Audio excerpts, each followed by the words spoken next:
Hello, Assalamu alaikum. So, today I'm going to discuss the differences between the Blynk application and MIT App Inventor. So, first, let's discuss about Blynk. So, it's a IoT based and you can say the device based devices like Arduino, Raspberry Pi, Node MCU. You can add buttons, graphs, gauges, text boxes, etc., but can't edit the programming code within the app. You have to write the code and put the code on the destination device. So, if you are focused on the IoT development, then this app can give you a nice interface for your IoT project. Where this may fall short is generalized app development.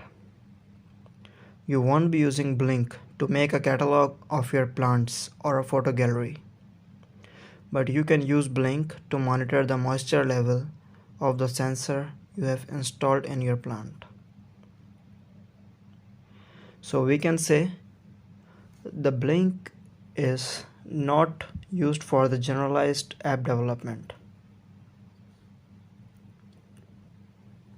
So for this we have MIT App Inventor that is used for generalized app development. It's based on Google's Blynk programming language. So all programming is done by dragging various blocks. They look like puzzle pieces around. Basically, MIT App Inventor provides visual programming environment that allows everyone, even children, to build fully functional apps for smartphones and tablets. So if you are new to MIT App Inventor, don't worry, you can have a simple first app up and running in less than 30 minutes. So the block-based tool of MIT App Inventor facilitates the creation of complex, high-impact apps in significantly less time than traditional programming environments. So that is all for this topic.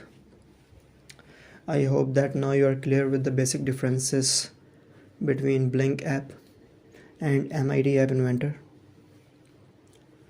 So thank you so much.